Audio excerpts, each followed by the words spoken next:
So we have a new keyboard. See? Nakikita mo talaga.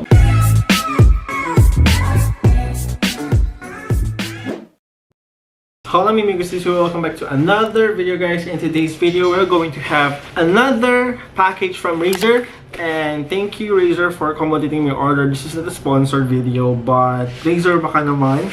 And yeah, this is my second keyboard. Okay, when I bought the second-hand Razer BlackWidow back 2018. So second-hand na siya guys. And then I discovered that this keyboard is almost 10 years now because yung keyboard BlackWidow na to is the first version. Ito siya. This is the first version. So no further ado guys, let's go to an unboxing. Nabili ko lang siya sa discounted price nito. Keyboard of Razer has a price difference back 2010 until now. Dati kasi, yung mga keyboard ng Razer mahal. So ngayon guys, there are some keyboards na you can actually bought in the cheapest price. And some of them are not cheapest because other keyboards are mainly for gaming and then for some competition guys, like the FPS competition and other competitive games. So I think I bought the one that only for just typing and then just playing games, not intended for competition. We got here our BlackWidow guys. Actually this is like the version 3 of the BlackWidow. My first version is the BlackWidow version 1, cost 10,000 plus pesos, and this BlackWidow is cost only 4,000 pesos. See the difference guys. Along the time, the BlackWidow versions having a downgrading their prices, but their function is still there. And then marami naman mga keyboard silang na-release na marami na talaga. Like I think 10 different kinds of keyboard. Finally, our Razer BlackWidow version 3. It's a Tenkeyless with mechanical gaming keyboard. And now guys, all of the keyboards have different kinds of keys. Like different colors defines on their different functions. So meron silang yellow, meron silang red, green, and pink.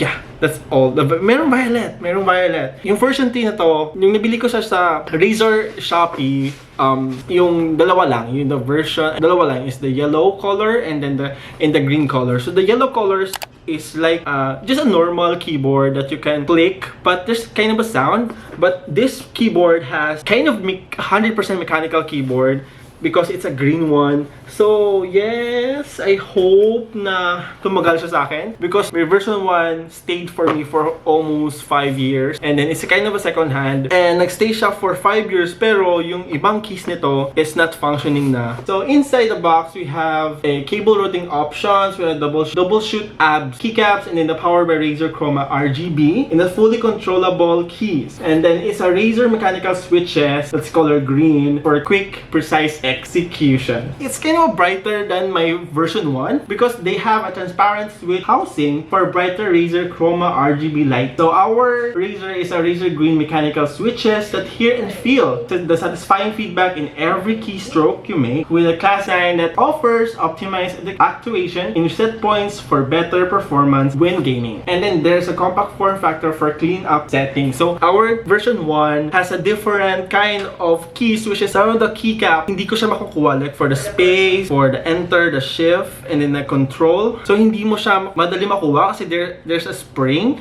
that holding in the key base of the keyboard. Like this one, you can you can grab it everything and then you can change it in a different kind of colors. Wala siyang numbers like my old version 1. So let's open it guys. So meron siya dito, open dito. Alam nyo, I am wishing that Razer can give me or can send me a gift from them na free keyboard, you know, free mouse.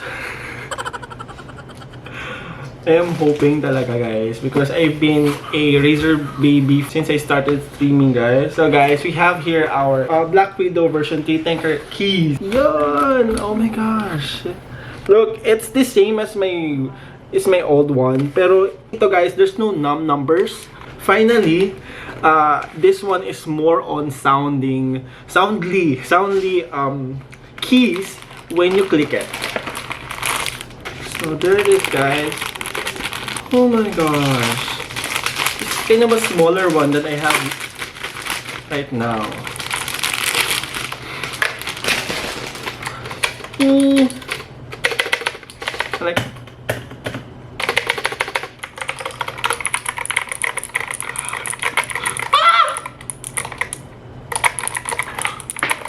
The difference between my version 1 and the version 3 is medyo, ano siya, lifting the keys, like this one. Unlike with the old one, nasa ano siya, nasa ilalim siya. And then, yung sa likod niya guys, there is, you can put your wires in the left or in the right, where you can put your USB left or right, or in front. Meron siya dito ang ganito. Dito siya guys, dito, and dito.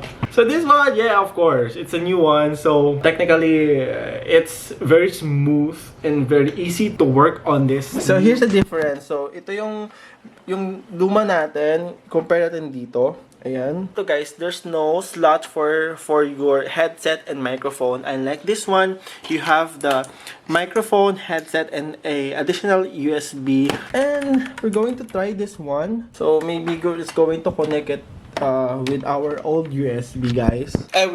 With our old keyboard. Ayan. Oh my gosh, they are so cute. Diba?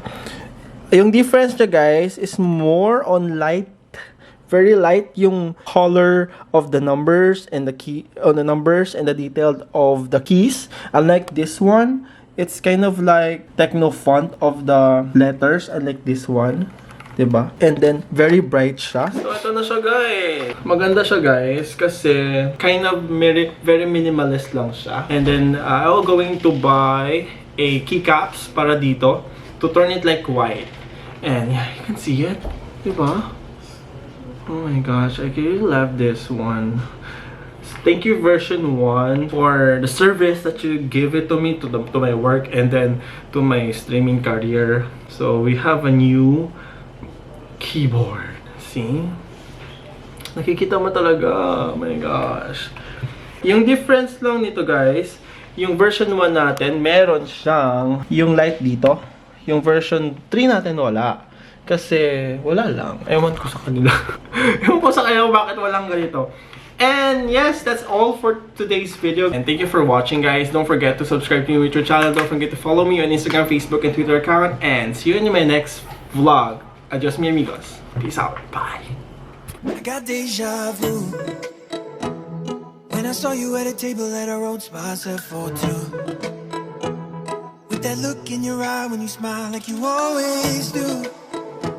But this time it wasn't me that was sitting there next to you.